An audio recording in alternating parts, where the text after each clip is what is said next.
presentation of the Southeastern Conference on ABC. Hello, beautiful people.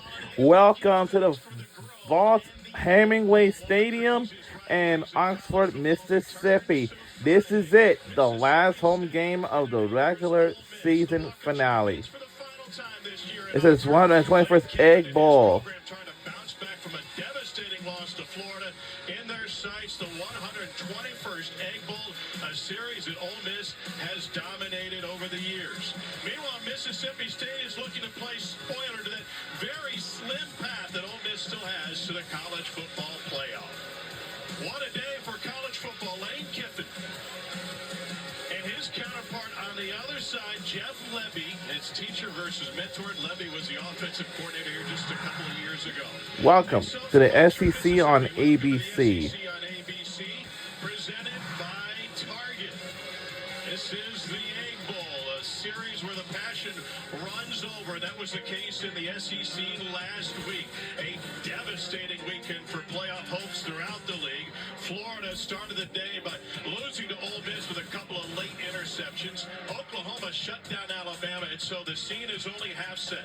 Georgia gets the winner of tomorrow night's Texas and Texas A&M return. And here, the Egg Bowl, a series that dates to 1901 that is filled with passionate fans and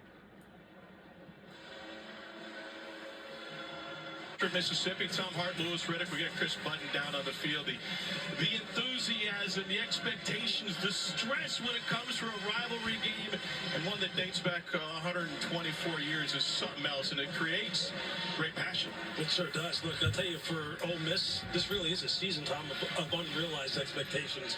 Coming off the Peach Bowl last year, and all the work that they did in the transfer portal to really beef up this football team, I think they fully expected to be a shoo-in for the college football playoff this year. 3 losses now by 1 score during the course of this season. It really has taken the wind out of this program a little bit. It'll be interesting to see how they respond here today. Short week, hated rival, national TV.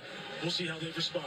Lane Kiffin told us when you pour so much into it, it hurts even more when it doesn't work out. And that was the case for them last week against Florida when Jackson Dart threw a couple of late interceptions. He's 3-1 in this Egg Bowl. He knows full well what rivalries are all about from the NFL throughout the entire college game. But he's got a quarterback, Jackson Dart, who he's had to be there to support this week. Yeah, he sure has. Look, Jackson took that loss awful hard. I mean, he played lights out, by all accounts, and most importantly, by Lane Kiffin's estimation, for 3 quarters of that football game, really 3 quarters and almost a full 4th quarter until the very end. Jackson really fully expected himself to play his best football and carry this team on into the college football playoffs, and for them not really be able to finish was something that he took quite hard, and he said himself, I'm looking forward to getting back out here on the football field here today. Jeff Lebby is looking to find something positive before the season comes to an end. His first in Starkville. And leading the way, Chris Button, is the emotion that both sides are playing with, and Mississippi State knows all about it. Absolutely. Jeff Lebby knows about it on both sides. One of the few head coaches that knows what it's like to coach on either side of the rivalry. And it comes down to one word mainly. That's culture. Wide receiver Jordan Mosley explained it like this. Said, I grew up in Mobile, Alabama. I'm used to watching the Iron Bowl. The hate for that doesn't even compare for the hate for the Egg Bowl. I said, how so? And he says, it's the difference of culture. They think we're country and we think they're uppity. And while there may not have been a ton to play for the Bulldogs, it comes down to there's no NFL pro team in this state. So this is what the bragging rights are for. They had a bunch of NFL players that played at Mississippi State send videos this week to remind them what is on the line. Bragging rights in the state of Mississippi. All right, so as you fix your second turkey sandwich of the day, you can choose. You pulling for country or you pulling for uppity?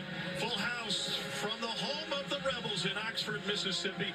What is a great day of college football throughout the country and on ABC. Let's get to the studio, checking with our buddies Kevin Nagandi and Booger McFarland on a jam-packed college football Friday.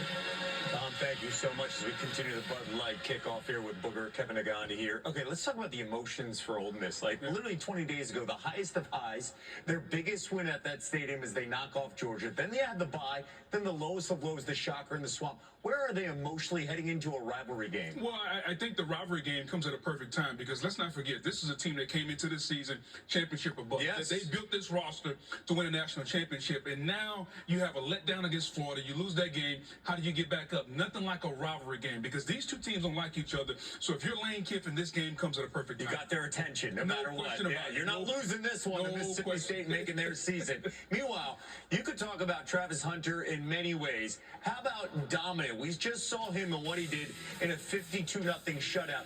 Look at the numbers from the Heisman favorite. 3 touchdown catches, 1 pick, 4th game that he's had at least 1 touchdown, as well as an INT. He was everywhere, Bo. Yeah, just to add more perspective on defense, he had 1 INT and 2 pass breakups. Overall, on offense, 10 catches, 116 yards. He played over 110 plays.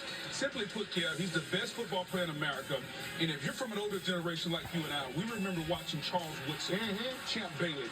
He's a better version of those two, and we know it. Those are 2 Hall of Famers. Yes, they are. He's a better version of those two. And Charles Woodson, a Heisman winner that we saw in the late 90s, and you see the Dion dance. Boy, they had a heck of a lot of fun at Folsom Field today with that shutout, 52-0. Shedeur Sanders was fantastic as well.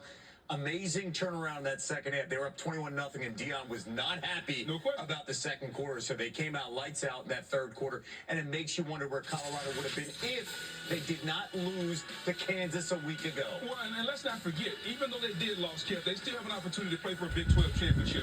Arizona State, BYU, Iowa State. If 2 of those 3 lose, Colorado plays for a Big 12 championship. We're going to keep an eye on those games. Anything can happen. We've learned that from last week. And Shedeur, a fantastic day in his final game at Folsom Field as the Buffaloes go on to win. What are we going to get from Ole Miss? That is the big question.